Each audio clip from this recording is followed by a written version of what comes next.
অসুস্থ অবস্থায় বহু মানুষ হসপিটালের বেডে শুয়ে কান্নায় মগ্ন, আল্লাহ আমাকে সুস্থতা দাও।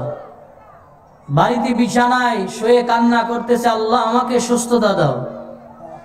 যেহেতু আল্লাহ আমাকে আপনাকে সুস্থতার এক নিয়ামত আর দৌলত দিলেন, সেজন্য প্রভুর শেখানো ভাষায় আবারও সুস্থতার শুকর আদায় করি আলহামদুলিল্লাহ।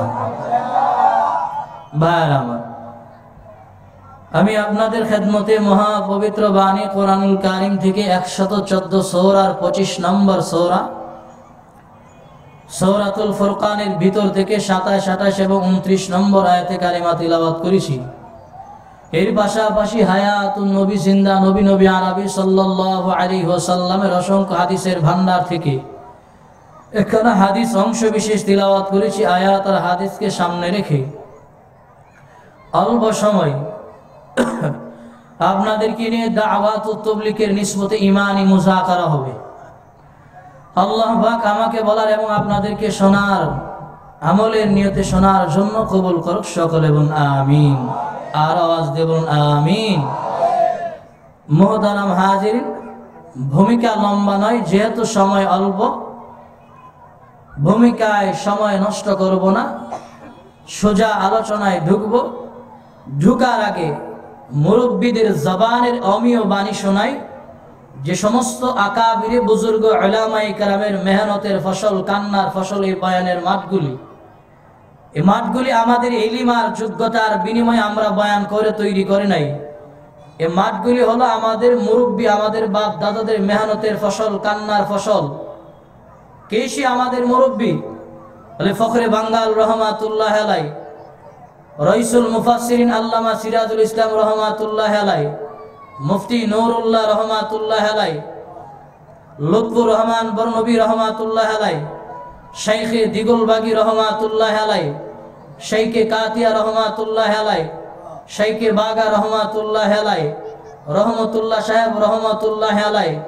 এই সমস্ত আকাবিরি বুজুর্গ উলামায়ে কেরামের মেহনতের ফসল এই তাফসীর মাঠগুলি। অতএব মুরব্বীদের জবানের একটা কথা শোনাই। মুরব্বীরা বলতো, আলোচনা শোনো তো দিলের কানে শোনো, বাড়ি নিয়ে যাওয়ার নিয়তে শোনো, আমলের নিয়তে শোনো। এ শোনার দ্বারা লাভটা হবে কি, ফায়দা হবে কি? যে আলোচক আলোচনা করলো ওনার ফায়দা হবে, আর যারা মনোযোগ সহকারে কথাগুলি শুনলো, আমলের নিয়তে শুনলো, দিল দেমাগে ঢুকানোর জন্য শুনলো, এদেরও ফায়দা হবে। নতুবা আমাদের মুরব্বীরা বলছে, দিলের কানে আলোচনা শোনো নাই, আমলের নিয়তে শোনো নাই, বাড়ি নিয়ে যাওয়ার নিয়তে শোনো নাই। আলোচক ঘন্টার ঘন্টা আলোচনা করলো, এর ভিতরে আমার দিল ও দেমাগ নাই। আমাদের মুরব্বীরা বলল, এমন অমনোযোগী শ্রোতার কোনো প্রয়োজন নাই, এর চেয়ে ভালো ঘুম একটা ইবাদত, ঘুমায় থাকলে। জোরবন ঠিক কিনা? আর জোরবন ঠিক কিনা? ভাইরা, অল্প সময় কথা বলবো, আল্লাহ যেন আমাদেরকে দিলের কানে বোঝার তৌফিক দেন, সকলে বলুন আমিন। ভাইরা, আমি আপনাদের খেদমতে যে আয়াতে কারিমাগুলি তিলাওয়াত করলাম, এই আয়াতে কারিমার ভিতরে আল্লাহ পাক চমৎকার একটা ঘটনা বয়ান করতেছেন, ওয়াকিয়া বয়ান করতেছেন। যে ঘটনা ওয়াকিয়া থেকে উম্মতি মুসলিমা, মুসলমান সবক নিতে হবে। কি সে সবক? সবকটা হলো এরকম, আল্লাহ নবীর কাছে এক বেঈমান আয়েশা কালিমা বলল। মায়ার নবী, দয়ার নবী বলল, তুমি জান্নাতের মেহমান, তুমি জান্নাতি। ধরে বলুন সুবহানাল্লাহ। আর আওয়াজ দিয়ে বলুন সুবহানাল্লাহ। এই জান্নাতের মেহমানটাই সঙ্গ খারাপ হওয়ার কারণে জাহান্নামের প্যাসেঞ্জার হয়ে গেল। ধরে বলুন নাউজুবিল্লাহ। ভাইরা আমার, একটু খেয়াল করি, আল্লাহ পাক এই দুনিয়াতে আমাদেরকে সৃষ্টি করলেন, আমরা হলাম আশরাফুল মাখলুকাত, শ্রেষ্ঠ জাতি মানুষ। ধরে বলুন ঠিক কিনা? আর আওয়াজ দিয়ে বলুন ঠিক কিনা? আর মানুষ হলো সামাজিক জীব। সামাজিক জীব হিসাবে একটা মানুষ চলতে গেলে, উঠবস করতে গেলে, কিছু সময় পার করতে হলে তার একজন বন্ধুর প্রয়োজন হয়, দুস্তের প্রয়োজন হয়, আহবাব চলার সাথীর প্রয়োজন হয়। আপনার সন্তান স্কুলে লেখাপড়া করে অথবা মাদ্রাসায় মক্তব বিভাগে লেখাপড়া করে 7 বছর বয়স, তার একজন বন্ধু আছে, সকালবেলা ঘুম থেকে ওইটা তার বন্ধুর সাথে গল্প করে মক্তবে যায়, ছুটি হলে চলে আসে মক্তব থেকে গল্প করে।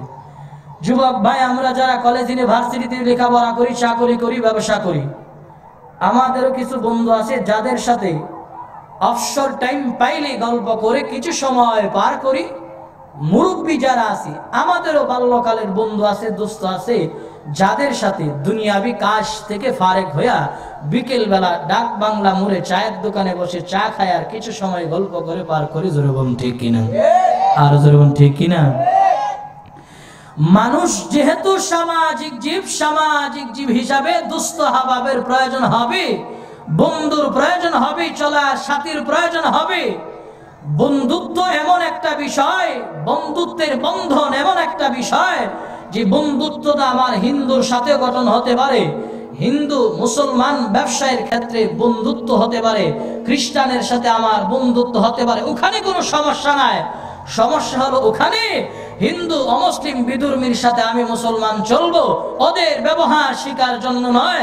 খ্রিস্টান অমুসলিম বিধর্মী আমার সাথে চলবে, আমি মুসলমানের সাথে চলবে আমার আদর্শওয়ালা ব্যবহার শিকার জন্য। জরুন ঠিক কিনা? দুঃখ হয়, ওদের সাথে চললাম, ওদের ব্যবহার আমরা শিখলাম। মানুষ যেহেতু সামাজিক জীব, বন্ধুর প্রয়োজন হবে, দুস্থের প্রয়োজন হবে। সংক্ষেপ কথা হলো, বন্ধু কাকে বানাবো, চলার সাথী কাকে বানাবো? আমাদের মুরব্বীরা যারা পূর্বে আমাদের কাছ থেকে বিদায় নিয়ে চলে গেল, মুরব্বীদের জবানে একটা নসিহত ছিল। সন্তান, ভাতিজা, এলাকার মহল্লার ছেলেদেরকে নসিহত করতো, সন্তান ভাই ভাতিজা শোনো, চলো ভালো মানুষের সাথে চলো, আল্লাহওয়ালার সাথে চলো, নামাজির সাথে চলো, বাড়িতে যেন কোনো বিচার না আসে, অবজেকশন না আসে। মুরব্বীরা এই কথাটাকে একটা বাক্য আকারে বলতো, এই সন্তান, সৎ সঙ্গে স্বর্গবাস, অসৎ সঙ্গে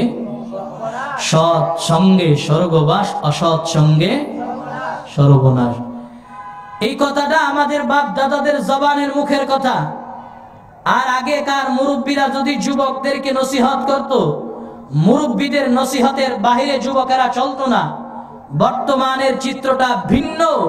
যুবকদেরকে যদি মুরব্বীরা নসিহত করে, বড় ভাই নসিহত করে, মুরব্বী বড় ভাইয়ের কথার উপরে পাল্টা কাউন্টার দিয়ে কথা বলে, এই মুরব্বী বড় ভাই, আপনি বহু আগে দুনিয়া আসছেন, আমরা ডিজিটাল জমানার ছেলেবেলে, আপনার কথা মেনে চলবো কেন? আমি বলি, যেই সমাজের ভিতরে মুরব্বী এবং বড় ভাইয়ের কথার সম্মান ইজ্জত থাকবে না, ওই সমাজের ভিতরে কোনোদিন শান্তিও আসবে না। জোরে বলুন ঠিক কিনা?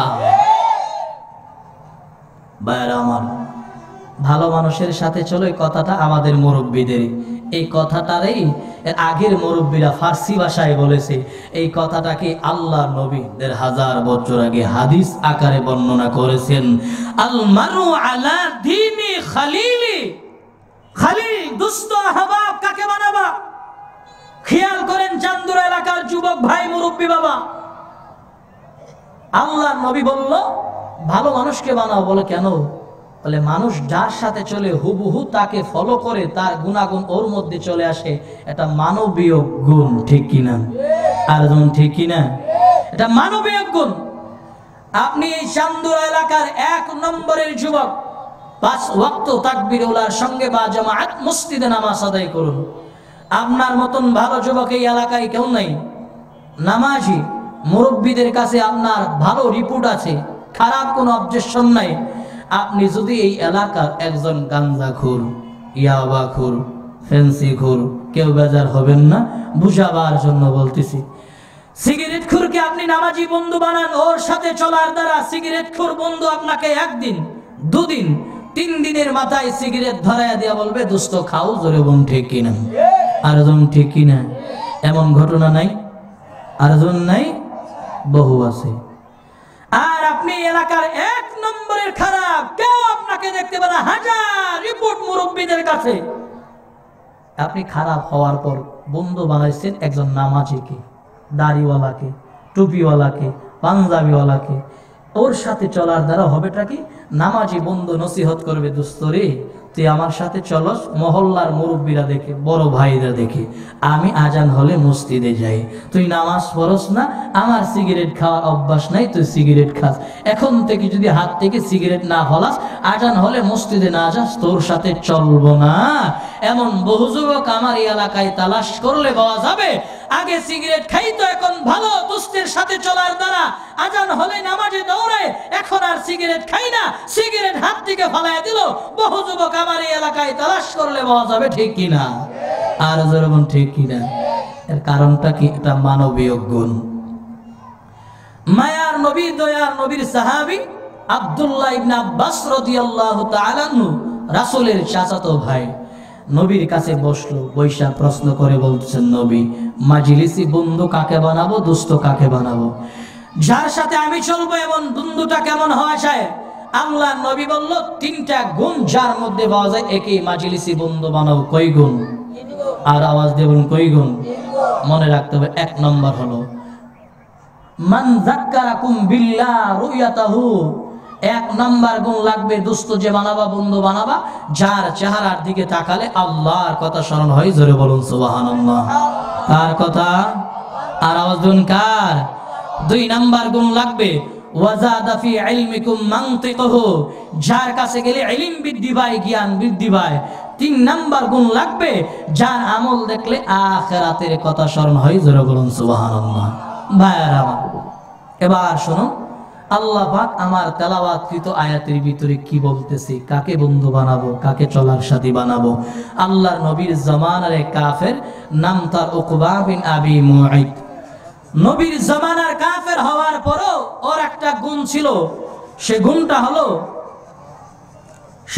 হলো ব্যবসা করে যে আয় হতো, আয়ের লভ্য অংশ টাকাটা দুই ভাগে ভাগ করত। এক ভাগ নিজের সংসারের খরচের জন্য, আরেকটা ভাগ থেকে মক্কার ভালো মানুষকে দাওয়াত করে খাওয়ানোর জন্য। এই যে খানা খাওয়ানোর একটা গুণ দুনিয়ার সাধারণ কোনো আমল নয়। আল্লাহ নবী বলেছে চারটা আমল যার মধ্যে থাকবে এই মানুষটা নিরাপদে জান্নাতের মেহমান। খেয়াল করবে।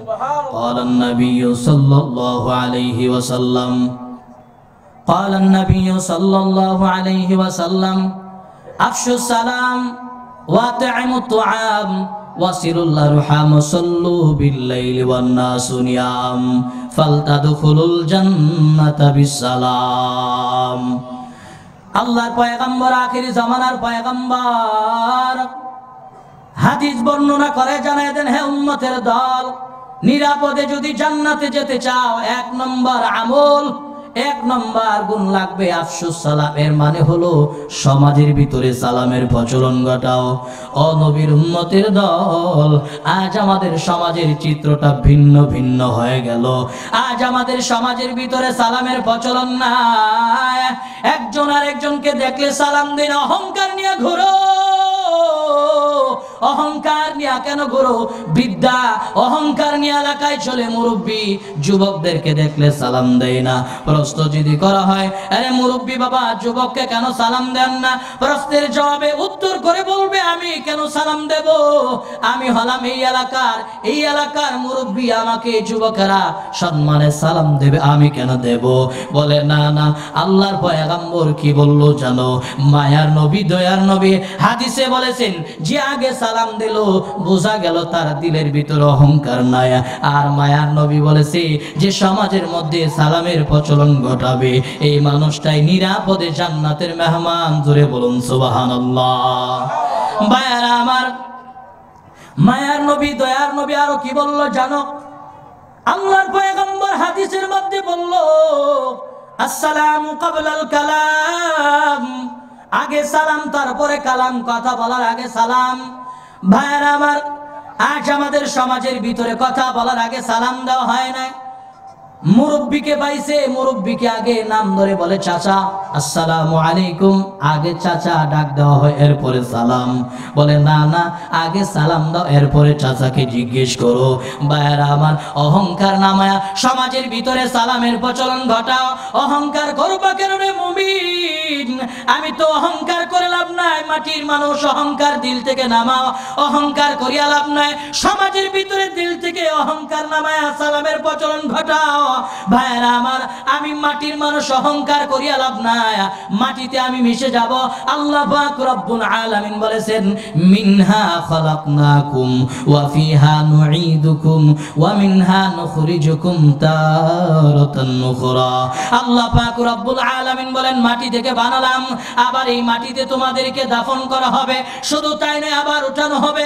অতএব অহংকার করবি না রে মুমিন, ও নবীর উম্মতের দল, অহংকার করিয়া লাভ নাই। জান্নাতের টিকিট পানেওয়ালাদের ভিতরে অহংকার ছিল না, তাকাব্বুরি ছিল না, বরত্ব ছিল না, তাদের ভিতরে কত মিল ও মহাব্বত ছিল। মায়ার নবী, দয়ার নবীর সাহাবী আবু বকর। ভাইরা আমার, কে সে আবু বকর জানো? যার ব্যাপারে বলা হয়েছে জান্নাতের 8 দরজা থেকে স্লোগান আসবে, আবু বকর আপনি আমার দরজা দিয়া জান্নাতে ঢুকুন। জোরে বলুন সুবহানাল্লাহ। আবু বকর এত দামি হওয়ার পরেও, এত দামি হওয়ার পরেও আবু বকরের দিলের ভিতরে অহংকার নাই, তাকাব্বুরি নাই। আল্লাহর নবীর সাহাবী আবু বকর যাকে পায় তাকে সালাম দেয়। মায়ার নবী, দয়ার নবীর আরেক সাহাবী ওমর রাদিয়াল্লাহু তাআলা চিন্তা করলো, আবু বকর আমাকে দেখলে আগে সালাম দেয়, একদিনও আমি আবু বকরকে আগে সালাম দিতে পারলাম না। কি করা যায়? আবু বকরকে কিভাবে আগে সালাম দেওয়া যায়? ভাইরা আমার, ওমর রাদিয়াল্লাহু তাআলা সিদ্ধান্ত নিল, আবু বকর যে রাস্তা দিয়া চলাচল করবে ওই রাস্তায় পয়েন্টে একদিন দাঁড়ায় হলো নবীর সাহাবী আবু বকরকে আমি সালাম দেব। ভাইরা আমার, ওমর রাদিয়াল্লাহু তাআলা সিদ্ধান্ত ক্রমে, ওমর রাদিয়াল্লাহু তাআলা সিদ্ধান্ত ক্রমে রাস্তায় দাঁড়ায় গেল আবু বকর রাদিয়াল্লাহু তাআলা। চলতেছেন, হঠাৎ করে নবীর সাহাবী আবু বকরের নজরটাও পড়ে পড়লো। তাকায় দেখলো নবীর সাহাবী ওমর দাঁড়ানো অবস্থায় আছেন। ওমর চিন্তা করলো, আবু বকর আরেকটু সামনে আসবে, আমি সালাম দিয়া দেব। ওমর রাদিয়াল্লাহু তাআলা ভাবতেছে, দূর থেকে আবু বকর উঁচু আওয়াজে সালাম দিল, আসসালামু আলাইকুম ওয়া রাহমাতুল্লাহ। ভাই ওমর কেমন আছো? জোরে বলুন সুবহানাল্লাহ। অহংকার নাই, জান্নাতের টিকিট পেয়েছে। ভাইরা আমার, আজ আমাদের সমাজের চিত্রটা ভিন্ন হয়ে গেল। আপন ভাই ভাইয়ের সামনে দিয়ে চলে যায়, সালাম নাই। প্রশ্ন যদি করা হয়, বড় ভাই কেন ছোট ভাইকে সালাম দাও না? প্রশ্নের জবাবে উত্তর আসবে, আমি কেন দেব? ভাইকে সালাম দিতে গেলে লজ্জা হয়। সন্তানের সামনে দিয়ে বাবা চলে যায়, প্রশ্ন যদি করা হয়, বাবা সন্তানকে সালাম দিলেন না কেন? প্রশ্নের জবাবে উত্তর আসবে, আমার সন্তান আপন সন্তানকে সালাম দিতে গেলে বলে লজ্জা পায়, বড় শরম লাগে। সন্তানকে যদি প্রশ্ন করা হয়, তোমার জন্মদাতা পিতা তোমার সামনে দিয়ে চলে গেল, সালাম দিলা না কেন? প্রশ্নের জবাবে উত্তর আসবে, আমার বাবাকে সালাম দিতে গেলে লজ্জা পায়। অথচ সমাজের চিত্রটা ভিন্ন। ভাই ভাইকে সালাম দিতে চায় না, বাবা সন্তানকে সালাম দিতে চায় না। দেও না কেন বলে লজ্জা পায়। এই লজ্জাটা ওই সময় থাকে কোথায়? যখন বাপ সন্তান, ছোট ভাই বড় ভাই মিলিয়া চায়ের দোকানে উলঙ্গ মহিলার নাচ একসাথে দেখো, ওখানে তো কোনো লজ্জা হয় না, সালাম দিতে গেলে লজ্জা হয়। এই হলো সমাজের অবস্থা। জোরে বলুন ঠিক কিনা? ভাইরা আমার, মায়ার নবী দয়ার নবী বলেছেন, সালাম আফসুস সালাম, সমাজের ভিতরে সালামের প্রচলন ঘটাও। নবীর উম্মতের দল, আল্লাহর পয়গম্বর, আখিরি জামানার পয়গম্বর 2 নম্বরে বলেছেন, মুআতিমুত তুআম, মানুষদেরকে খানা খাওয়াও, মেহমানদারি করাও। এই গুণটাই ছিল মায়ার নবী দয়ার নবীর জামানার কাফের উকবা বিন আবি মুআইতের। উকবা বিন আবি মুআইত ব্যবসার টাকা নিয়ে চিন্তা করতেছেন কাকে দাওয়াত দেওয়া যায়। ভাইরা আমার, চান্দুর এলাকার যুবক ভাই, মুরব্বী বাবা উকবা বিন আবি মুআইত চিন্তা করতেছেন, কে জানি আওয়াজ দিয়ে বলল, উকবা ভালো মানুষ খুঁজো। বলে হ্যাঁ ভালো মানুষ খুঁজি। বলে ভালো মানুষ যদি খুঁজো, মক্কা কেন? পুরা পৃথিবী তালাশ করলো আল্লাহর পয়গম্বর মুহাম্মদের মতো ভালো মানুষ পাইবি না। আল্লাহর নবীকে তোর বাড়িতে দাওয়াত কর। জোরে বলুন সুবহানাল্লাহ। নবীর মতো ভালো মানুষ পাইবি না। আল্লাহর নবীর মতো ভালো মানুষ পূর্বে ছিল? কিয়ামতের আগে এমন একজন ভালো মানুষ আসবে না। আমরা মুসলমানরাই শুধু রাসূলের প্রশংসা করি না, একজন খ্রিস্টানও 100 মনীষীর জীবনী লিখতে যাইয়া 1 নম্বরে মুহাম্মদুর রাসূলুল্লাহ সাল্লাল্লাহু আলাইহি ওয়াসাল্লামের নাম লিখলো। ভাইরা আমার, 100 মনীষীর জীবন লিখেছেন মাইকেল এইচ হার্ট। 100 মনীষীর জীবনের ভিতরে 1 নম্বরে আল্লাহর নবীর নামটা লিখলো। খ্রিস্টানরা দুঃখ আর আক্ষেপ নিয়ে প্রশ্ন করে বলল, আরে মাইকেল এইচ হার্ট, তুমি আমাদের ধর্ম অবলম্বী হওয়ার পরেও 1 নম্বরে 100 মনীষীর জীবনের ভিতরে 1 নম্বরে মুহাম্মদের নাম লিখলা, ব্যাপারটা কি? এইচ হার্ট প্রশ্নের জবাবে বলল, খ্রিস্টান এইচ হার্ট প্রশ্নের জবাবে বলল, কেন লিখলাম জানো? আমি যখন কলম হাতে নিলাম, কাগজ হাতে নিলাম, 100 মনীষীর জীবনী লিখবো, কে জানে আমাকে আওয়াজ দিয়া কানে কানে বলল, তোমার বইটা যদি বরকত সম্পূর্ণ করতে চাও, তোমার বইটা যদি বরকত সম্পূর্ণ করতে চাও, তাহলে এই বইয়ের ভিতরে 1 নম্বর জীবনীটা লেখো। আখির জামানার পয়গম্বর মুহাম্মদুর রাসূলুল্লাহ সাল্লাল্লাহু আলাইহি ওয়াসাল্লামের। এই জন্য আমি লিখলাম, জোরে বলুন সুবহানাল্লাহ। এই জন্য আমি লিখলাম। ভাইরা আমার, উকবা বিন আবি মুআইতকে কে জানি বলল আল্লাহর নবীকে দাওয়াত কর। উকবা বিন আবি মুআইত আল্লাহর পয়গম্বরের বাড়ি চলে গেল। নবীর বাড়িতে যাওয়ার পর, আল্লাহর নবীকে সালাম দেওয়ার পর, মায়ার নবী, দয়ার নবী আবার প্রশ্ন করে বলল, উকবা, কি জন্য আমার বাড়িতে আগমন করলাম? উকবা বিন আবি মুআইত বলল, রাসূল আমার, আমি কেন আপনার বাড়িতে আগমন করলাম জানেন? আমি আপনার বাড়িতে আসলাম, আমি মক্কার সবচেয়ে বড় কাফের হতে পারি, কাফের হওয়ার পর আমার একটা গুণ আছে, সেই গুণটা হলো ব্যবসা করে যা আয় হয়, আয়ের লভ্যাংশ টাকাটা দিয়ে মক্কার ভালো মানুষকে দাওয়াত করে খাওয়ায়। এই বছর আপনাকে আমার বাড়িতে দাওয়াত দিতে চাই, আপনি কি দাওয়াত গ্রহণ করবেন? ভাইরা আমার, আল্লাহর রাসূলকে এই কথা বলার পর আল্লাহর নবী বলল, উকবা, আমি নবী তোমার দাওয়াত গ্রহণ করলাম। ভাইরা আমার, আল্লাহর পয়গম্বর দাওয়াত গ্রহণ করার পর উকবা বিন আবি মুআইতের বাড়িতে রাসূল আবার খাবার জন্য যায়। আল্লাহর নবীকে যখন উকবা বিন আবি মুআইতের বাড়িতে হাজির হয়ে গেল, ভাইরা আমার খেয়াল করে শুনুন, আল্লাহর নবীর সামনে খানা পরিবেশন করা হলো, আইটেম করে দেওয়া হলো। আল্লাহর পয়গম্বর হাত ধুয়েছেন, হাত ধুয়ে নবী আমার লোকমা হাতে নিলেন। ওইখানে নবী লোকমা হাতে নিয়া গভীর একটা চিন্তা করতেছেন। আল্লাহর রাসূল চিন্তা করতেছেন, খাইলেই চলবে না, লোকমা হাতে নিলাম, দাওয়াত গ্রহণ করলাম, হাতে নিলাম, লোকমা খাবো, বলে খাইলে চলবে না। খাওয়ার আগে উকবা বিন আবি মুআইতের কাছে একটা দাওয়াত পৌঁছাতে হবে। বলে কি দাওয়াত? বলে দুনিয়ার শ্রেষ্ঠ একটা দাওয়াত, বলে লা ইলাহা ইল্লাল্লাহর দাওয়াতটা পৌঁছাতে হবে। সুবহানাল্লাহ। খাইলে চলবে না, দাওয়াত পৌঁছাতে হবে। ভাইরা আমার, এখান থেকে আমাদের একটা শিক্ষণীয় বিষয় হলো, আমাদেরকে মাঝে মধ্যে মানুষের বাড়িতে মেহমানদারি করানোর জন্য দাওয়াত দেয় কিনা? আরেকজন দেয় কিনা? দাওয়াত দেওয়ার ক্ষেত্রে বেনামাজিও আমাকে দাওয়াত দিতে পারে, সুদখোরও দাওয়াত দিতে পারে, ঘুষখোরও দাওয়াত দিতে পারে। হ্যাঁ, আমি যে খাবো, আমি নামাজি বান্দা যে ওই বান্দার ঘরে খাবো, খাবার আগে খানাটা, টাকাটা সম্পূর্ণ হালাল কিনা যাচ পাড়তাল করে খেতে হবে। না হয় আপনি নামাজি, আপনার ইবাদত নষ্ট করে ফেললেন বেনামাজির ঘরে খেয়ে। জোরে বলুন ঠিক কিনা? আর যখন ঠিক কিনা? অতএব যাচ পাড়তাল করে খাইতে হবে। যার তার ঘরে হাত ভিজাইলে চলবে না।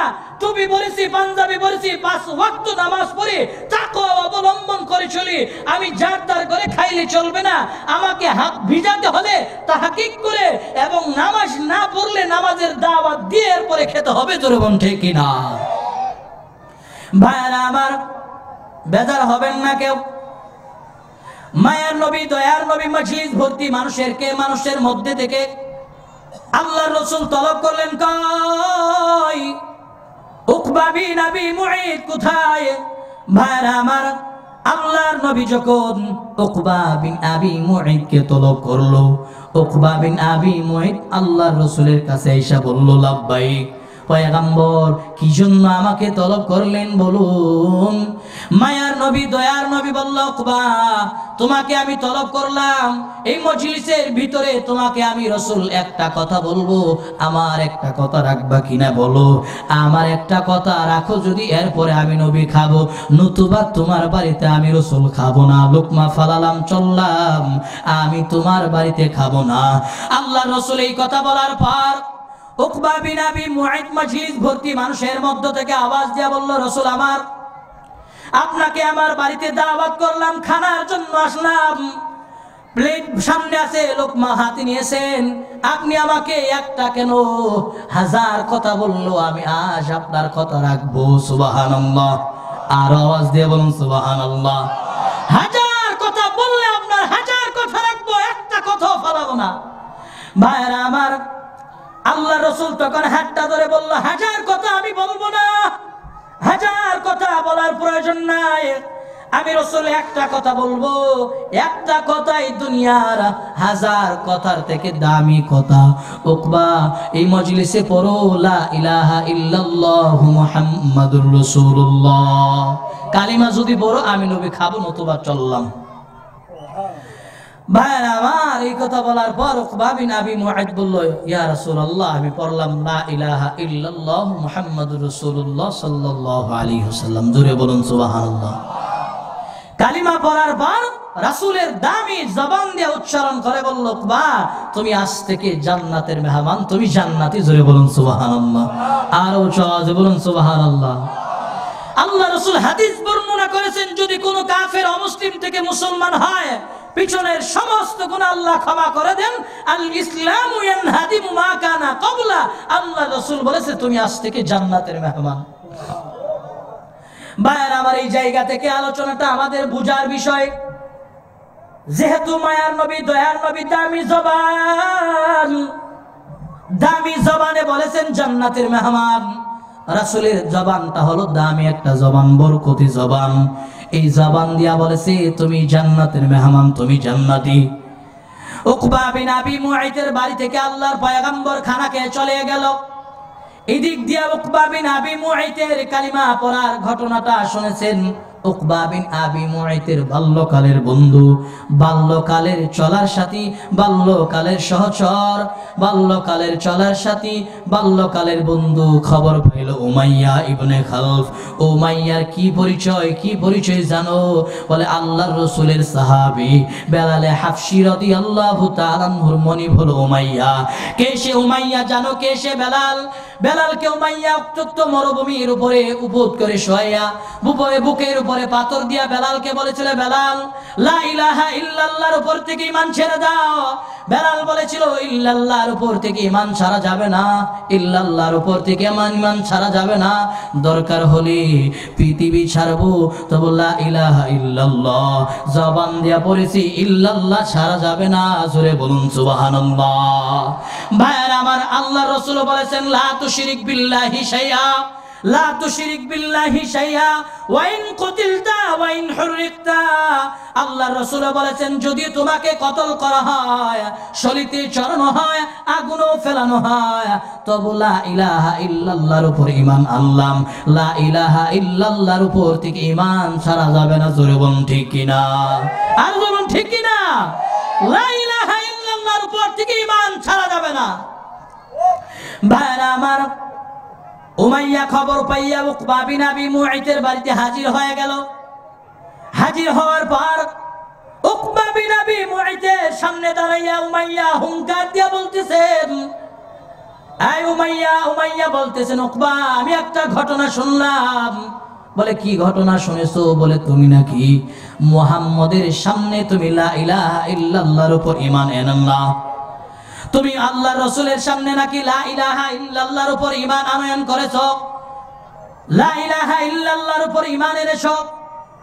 উমাইয়া এই কথা বলার পর উকবা বিন আবি মুআইত বলল, দোস্ত শোনো, আমি লা ইলাহা ইল্লাল্লাহ পড়লাম, তবে ওখানে একটা মজার বিষয় হলো আমি কালিমা পড়ছি ঠিক, আমি জবান দিয়া পড়ি নাই, অন্তর থেকে পড়ি নাই, দিল থেকে পড়ি নাই, আমি এমনি পড়লাম, আমি দিলের কানে দিল থেকে লা ইলাহা ইল্লাল্লাহর উপর ঈমান আনি নাই। নাউজুবিল্লাহ। দিল থেকে কালিমা পড়ি নাই, অন্তর থেকে পড়ি নাই, আমি পলিটিক্সের কালিমা পড়লাম। চান্দুরা এলাকার যুবক ভাই, মুরব্বী বাবা এই কথা যখন বর্ণনা করলেন, উমাইয়া ইবনে খালফ বলতেছেন, উকবা, আল্লাহর নবীর সাথেও তুমি বাটপারি করলা? বলে হ্যাঁ করলাম। কেন করলা বলো? বলে আমি কেন করলাম জানো উমাইয়া দোস্ত, নবীকে দাওয়াত করলাম, নবী আমার বাড়িতে খানার জন্য আসলেন, রাসূলের সামনে প্লেট দেওয়া হলো, লোকমা হাতে নিয়া নবী আমাকে বলতেছেন লা ইলাহা ইল্লাল্লাহ পড়ো। আমি যদি এখন ইল্লাল্লাহর উপর ঈমান না আনি, নবী মুহাম্মদ আমার বাড়িতে খাবে না, চলে যাবে। এই জন্য আমি নবী মুহাম্মদকে খাওয়ানোর কালিমা পড়লাম, অন্তর থেকে পড়ি নাই। জোরে বলুন নাউজুবিল্লাহ। এই কথা যখন বলল, উমাইয়া বলতেছে তোর এই মুখের কথা বিশ্বাস আমি করলাম না। উমাইয়া বলতেছেন তোর এই কথা আমি বিশ্বাস করলাম না। বলে কি করলে বিশ্বাস করবি বল?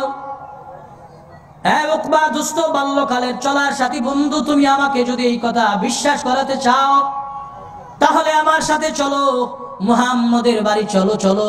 আল্লাহর নবী মুহাম্মদের সামনে দাঁড়াবা। আল্লাহ রসুলের সামনে দাঁড়ানোর পর তোমার চেহারার থুতুটা মুহাম্মদের চেহারায় ফিকে মারবা। এরপরে বিশ্বাস করব তুমি দিল থেকে কালিমা পড়ো নাই। জোরে বলুন নাউজুবিল্লাহ।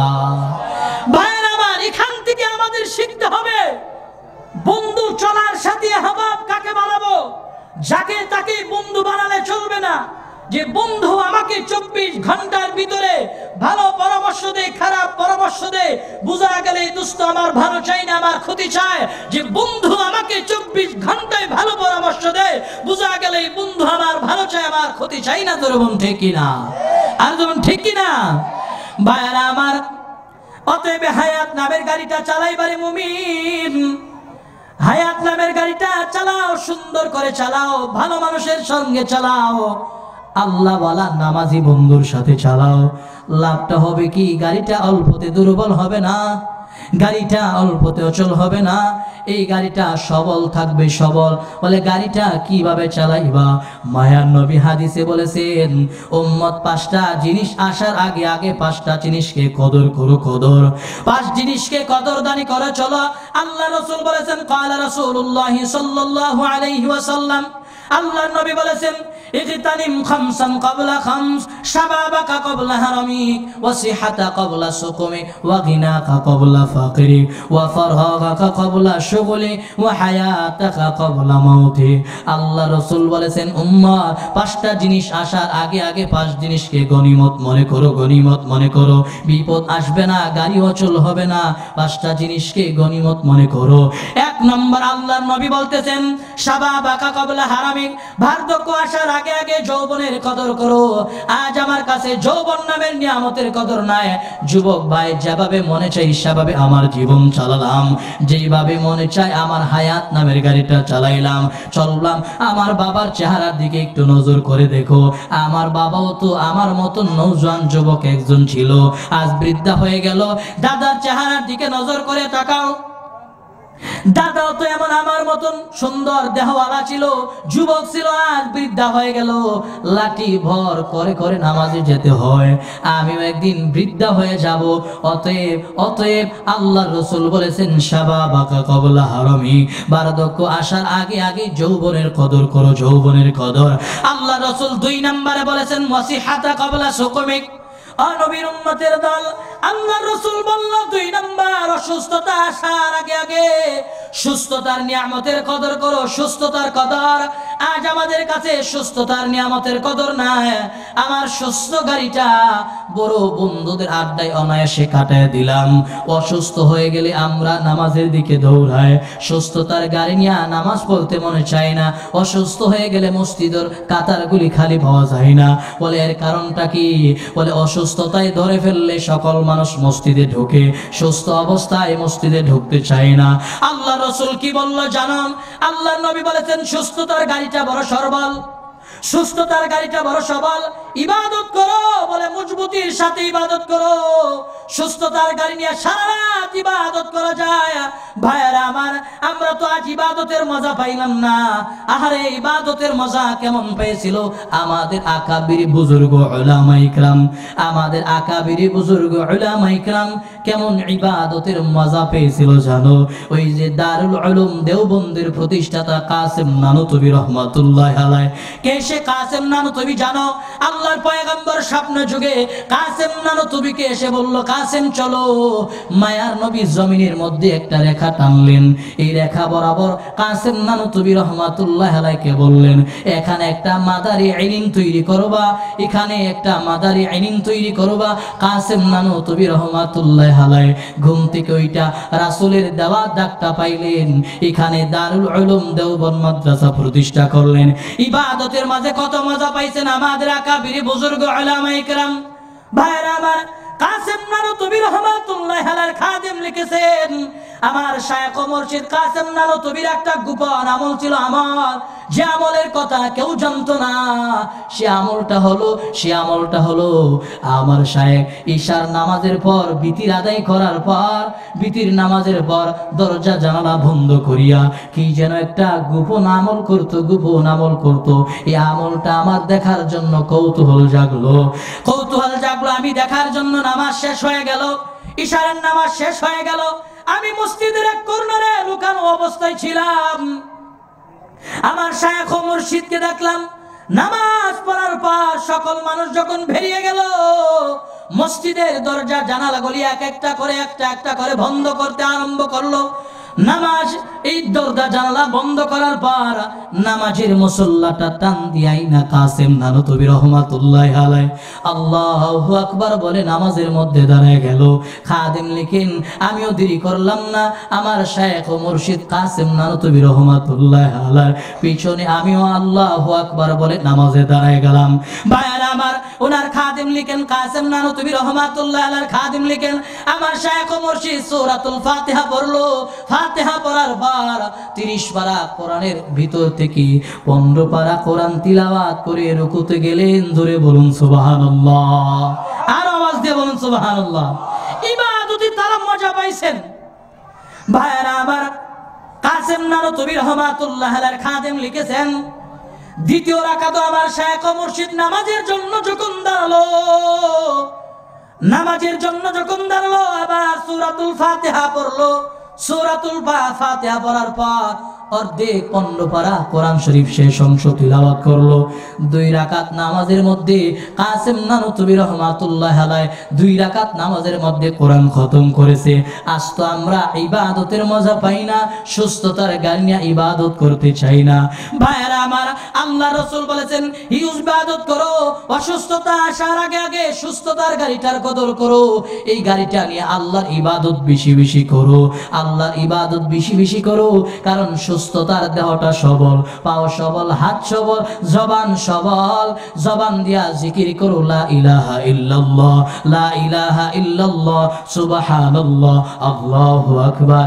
হাঁটতেছো, কাজ করতেছো, এই সিনজি চালক ভাই, সিনজি চালাইতেছো, তুমি ড্রাইভিং সিটে বসা, ওখানেও তুমি আল্লাহর জিকির করো লা ইলাহা ইল্লাল্লাহ, সুবহানাল্লাহ, আল্লাহু আকবার জিকির করো। কারণ জবান দিয়া তো তুমি গাড়ি চালাও না।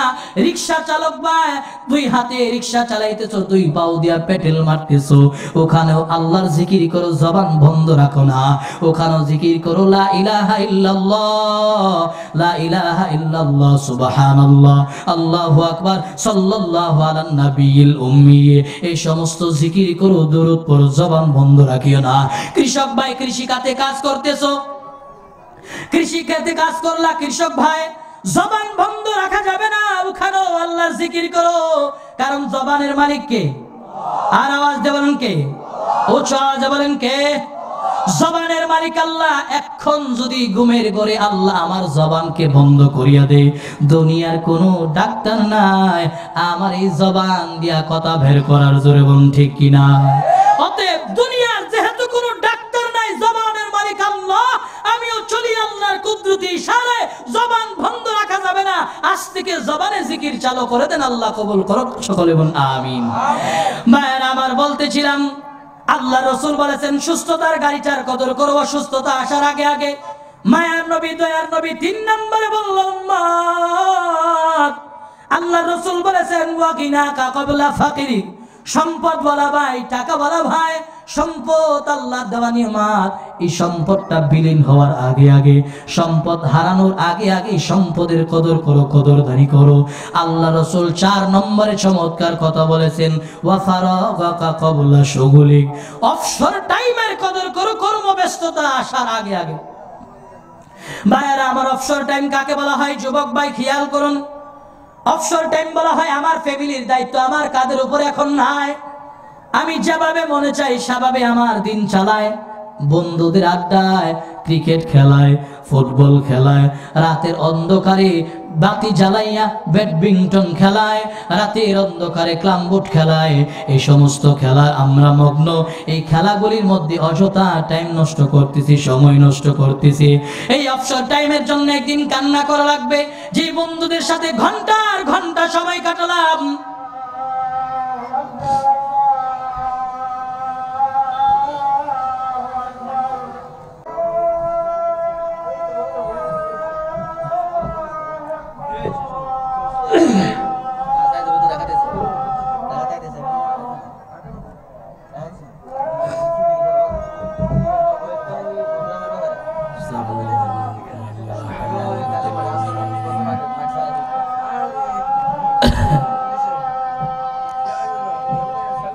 ভাইয়ের আমার লম্বা চূড়া কথা, আসলে আমার টাইম মতো আমি বসতে পারিনি।